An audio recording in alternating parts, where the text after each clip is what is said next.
الذي خلقني فهو يهدين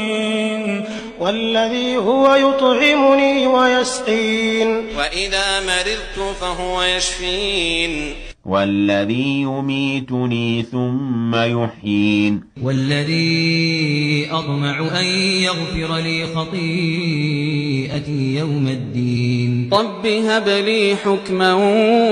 وألحقني بالصالحين واجعل لي لسان صدق في الآخرين واجعلني من ورثة جنة النعيم واغفر لأبي إنه كان من الضالين